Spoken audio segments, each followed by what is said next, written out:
ASB's been involved in banking here in New Zealand for 160 years, and we pride ourselves at being at the forefront of technology and innovation. That's why over the next 4 nights we're bringing you ASB Rural Innovation Week, where we'll be showcasing new innovations on farm.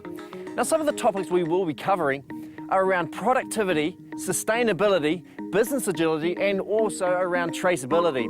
And that's why we're here with Sam and Hannah Morra on their central Hawke's Bay farm to see how they're using traceability to improve their on-farm performance.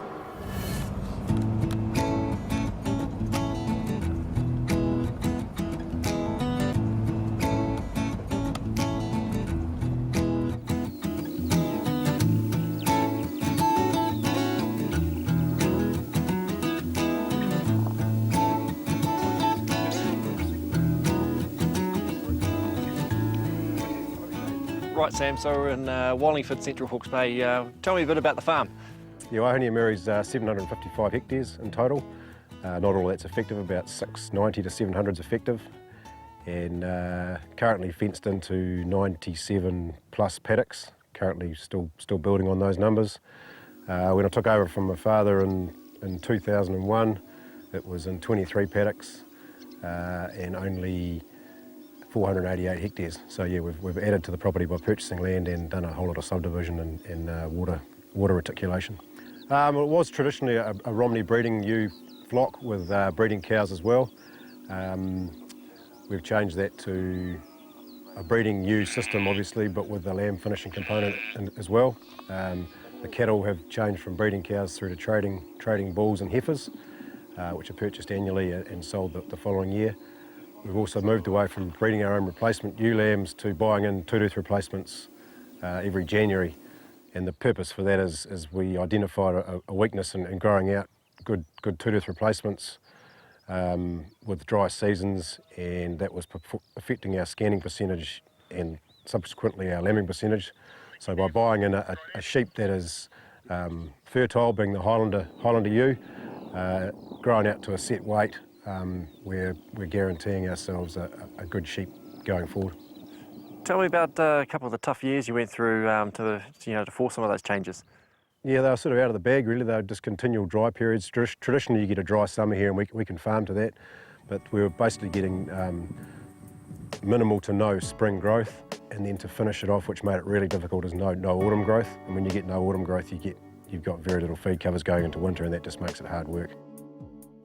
So yeah, I guess that's, yeah, we've tried to identify our land use capability essentially. So the ewes are breeding on country which is pretty much designed for them.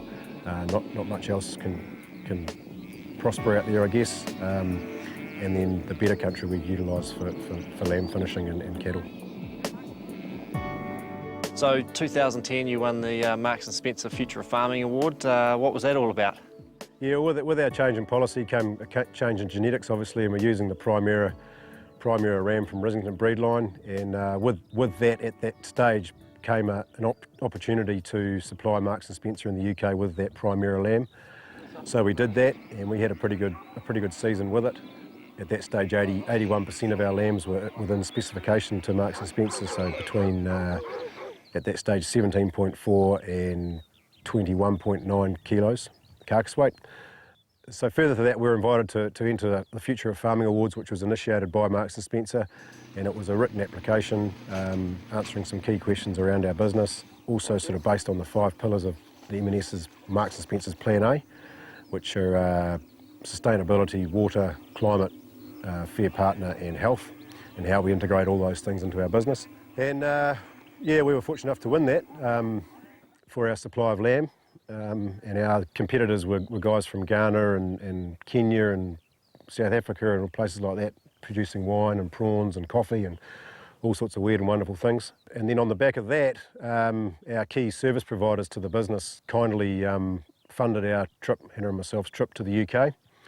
And we were lucky enough to visit the Royal Welsh Show and receive our award there, and also meet and greet with Marks & Spencer and see Dawn Meats over in Wales where the meat comes into, and visit the port, and just all those things that happen to our lamb once it gets to the shores of the UK. What were some of the the key messages that you took out of that sort of experience? Just that they wanted a consistent product on the shelf, day in, day out, basically. A customer that came in 1 week and bought a Liga lamb wanted to be able to come in the following week and get the same specification Liga lamb. So that was the key. And I guess over time, the contracts with Rissington's been in place for a few years, and as years have gone by, that specification's got better and better. With our award win, we got invited to present our story to a few farmers on what was the FarmIQ launch late last year, and then with that became our involvement with FarmIQ. And FarmIQ is all about electronic identification, capturing data on farm with regard to animals and how they're fed, grazed, treated for animal health issues, so on and so forth. So this year at docking time, as a IQ farm, we are EID tagging all our lambs and recording data basically from docking right through. So I guess at docking time, the lambs are obviously picked up as per usual, and they are tagged with an electronic tag at the very beginning of the process. They then carry on down the roller chute where they're earmarked, castrated, and then at the bottom, the new piece of technology is that they're weighed, individually weighed. Explain to me what's happening here. Okay, so as the lambs are coming down into this cradle here, it's on a weigh platform. Yep. And so it is taking the weight of the lamb, and then this wand comes in, scans the EID tag for the first time, Yep. and records that weight, which will then go on file. So what are the benefits out of having the wand then? Well, the wand, I guess, just makes it you're a lot more portable with where you want to take your weight. Yep. And that number is aligned with the weight of that lamb, and also in the indicator is the status of that lamb's birth, so whether it was born to a mixed age ewe or a two-tooth ewe, whether it was born as a twin or whether it was born as a single, and what forage that lamb has been eating at that time. So whether it be pasture, red clover, chicory, and whatever else we've got in at the time. So, I mean, how did you do your research to find the best system, I suppose? I spoke to a few guys, or a couple of guys that have been involved in the pilot program for FarmIQ for a couple of years, and sort of deciphered what was the best option they'd come across, and this was one of them. Yep. To give you an example, another option was individually weighing each lamb on a platform, less the weight of the person holding that lamb. Right. So that would have been a little bit tedious at the end of 4,000 lambs, I would imagine. So yeah, this just allows it to flow through from the chute. Because you're part of FarmIQ, is this what you sort of need to do, or? Yeah, as a focus farm, we're required, we've been asked to weigh at docking time. Yep. And also just ease of management. Last year we put the tags in at weaning time, which was a bit more of a hassle. Yep. This is easy because they're lined up in a row, easy to handle, a bit smaller. So yeah, that's the requirement. Other IQ farmers are just either putting them in now, or they just make the choice whatever's easiest for their system. So what does a focus farmer mean? Focus farm is just basically somewhere where we can utilise all this technology, and a couple of times through the year, other FarmIQ participants will be invited to come onto the property and have a look at what we're up to in terms of the gear we're using, Yep. and the forages we're growing and systems we've adopted to run this sort of program. So how many focus farmers are there? Currently there's six. Yep. Six from the bottom of the south to the top of the north. So we're the east coast property, and then there's plans for another 6 within the next couple of years. The ultimate purpose of an IQ farm is to demonstrate all this technology and procedure, with a view to trying to create value in the market. Yep. So once the product obviously goes to your processor of choice, this case being Silver Fern Farms, they can then use the information that we've collated to send the product to market and find markets for it. So depending on what they've eaten, how they've, the different things that the process they've gone through. Absolutely, yeah, and I guess with what they've eaten, that sort of all comes down, obviously growth rates, but ultimately it'll be taste as well. Yep. And then, I guess, big picture stuff, it's trying to find a market that likes or desires a certain tasting lamb. Yep. So you're doing something a little bit different here with the clover and things like that? This is new this season. I guess we're trying to fill feed deficits that we're sort of running into through the winter period and spring lambing, and this is one way of growing a quality feed.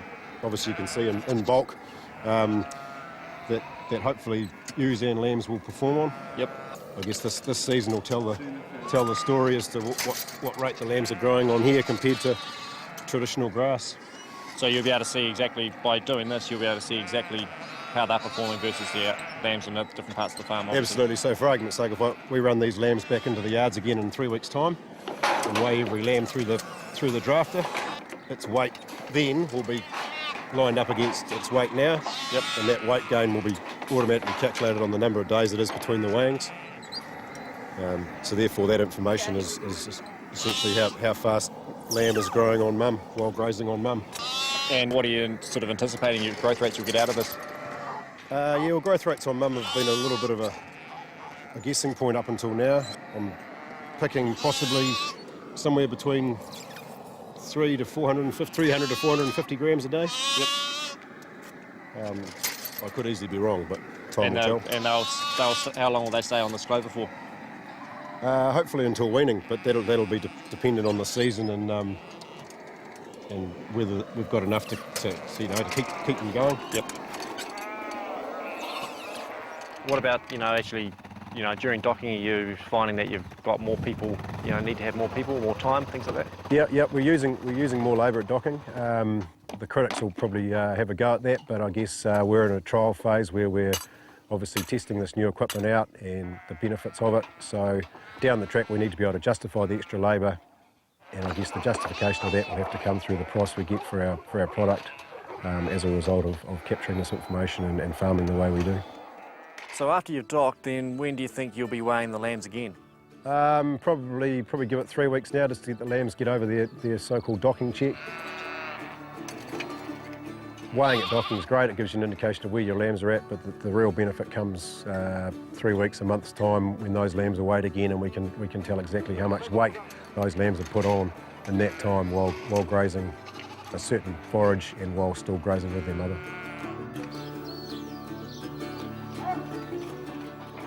After the break, more on traceability and paddock to plate.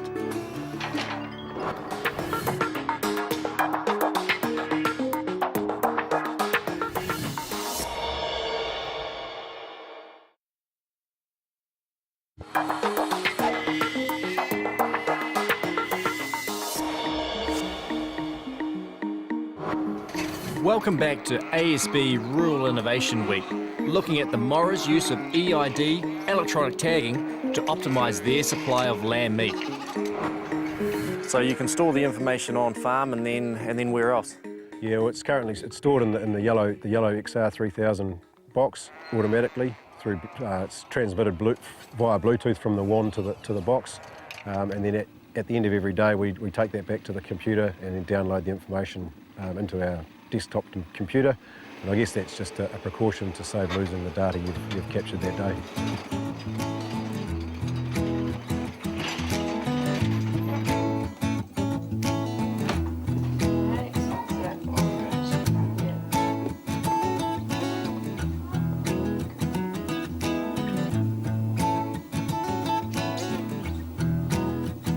There was one of these Sam that got, I put in a zero weight.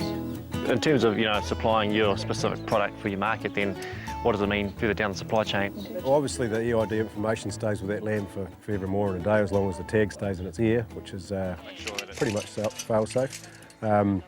So when that lamb comes through the yards, at any stage the yellow box will calculate how much weight that lamb's put on per day since its last weighing, and from there we can establish how long it's going to take to finish that lamb to the weight that we have so desired. So you can slow it down, speed it up, do whatever you really want? I guess you can slow it down. You can certainly try and speed it up. I guess the key is to probably speed it up more than slow it down. I think it just comes with putting through more numbers more efficiently. So if we know that 200 lambs are going to be ready next Wednesday, It allows us to book space at the works and allows the works to know that those lambs are coming in and they can find a market for them. So you've been able to get the benefits through supplying consistently through the system? Yeah, well this year obviously we supplied Marks and Spencer from January to May this year. That supply period ends in May obviously because the UK lamb starts to come on stream.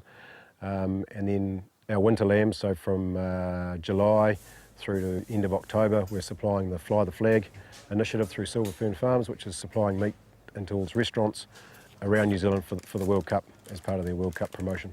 I guess the benefits for us is firstly price-wise, we've committed the program, so we've committed to a supply where we get paid the schedule price on the day plus a premium for committing to that program.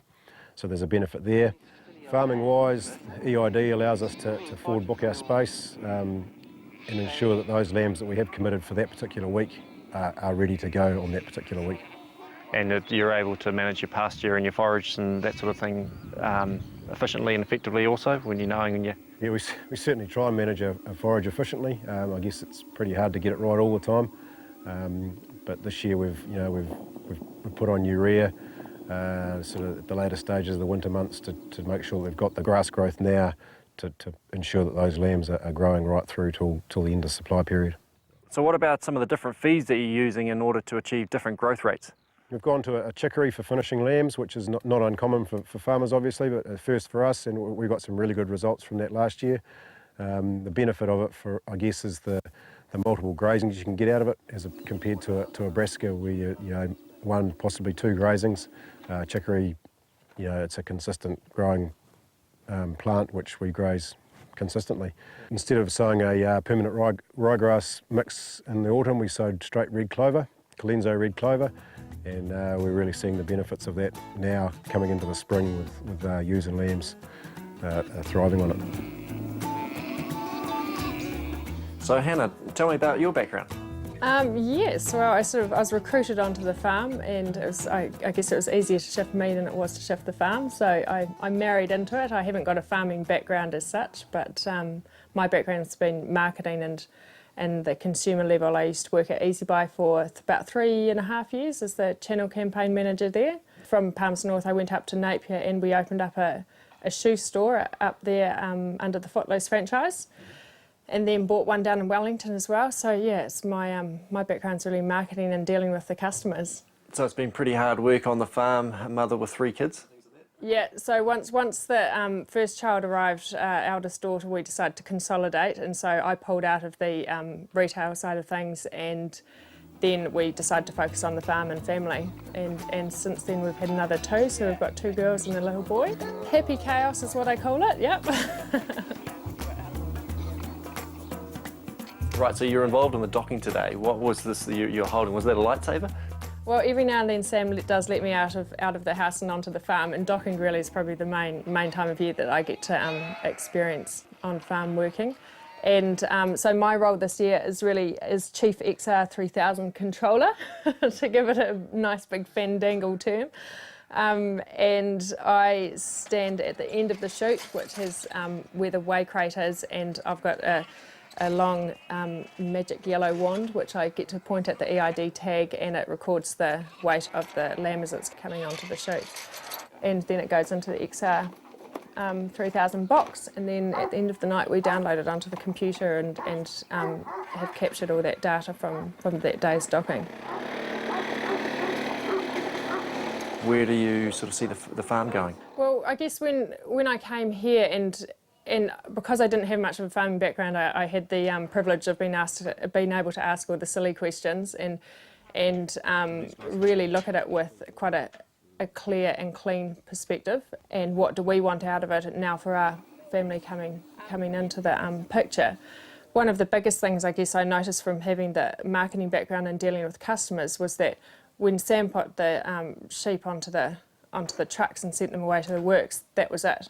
We didn't know anything else as to what happened with our product and where it ended up and who ended up eating it and whether they liked actually the taste of our lamb or perhaps they didn't. Well, we were pretty lucky with Marks and Spencer was that they were after quality taste, so they asked for a specific type of lamb initially. And customer-wise, they want to know where their product's coming from. When we went over to the UK, it was quite apparent that it was all very much a push to get to know their farmers and to get to know their food producers. And yeah, we may live on the other side of the world with the food miles attached to it, but there's no reason why we can't bring ourselves to the UK market and make a presence there and let them get to know us and how we farm. I mean, we've got an amazing opportunity in New Zealand to showcase how lamb is grown, and in these beautiful pastures, green pastures out there. There's no feedlots going on, and I think that that's a real plus when it comes to growing food for the world. So you've also been involved in other programs for specific contracts?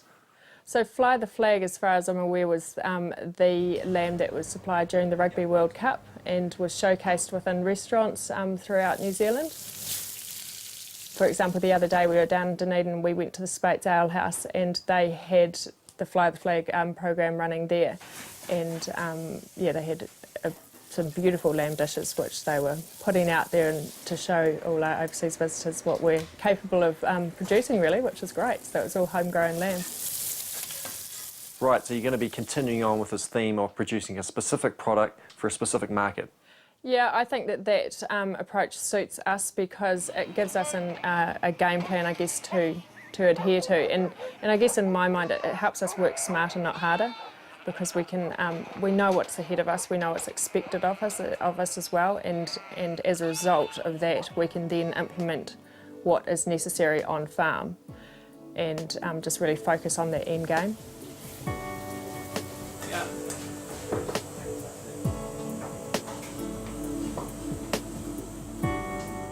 So what's next? What are some of the advancements that you'd like to see in the future? I think traceability is here to stay. It's going to be into the future, and I think it's going to be important for who we're supplying and what the consumer wants. We're open to new ideas, new technology. This is what FarmIQ is all about. You know, is there technology out there for rugged laptops on farm, uploading information into cell phones from your weigh indicators, auto drafters, that sort of stuff. Just things that can make what's being done now a lot easier.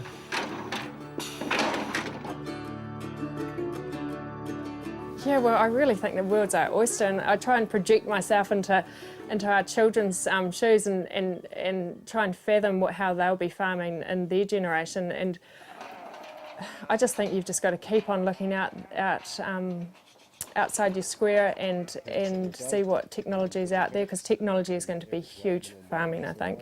Data collection, I think, is also going to be huge, and it's going to make us a lot smarter and more intelligent with our decisions. I think that that's probably a big area that we haven't had in the past in capturing data, so this whole EID tagging system is going to really build the backbone of that knowledge capture. We believe that that is where farming is going to go and has to go, really, for transparency of product right through from the farm gate through to the customer's plate.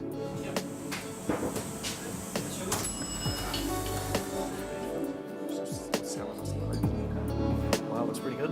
Thank you. How's that going? Like that, Dave?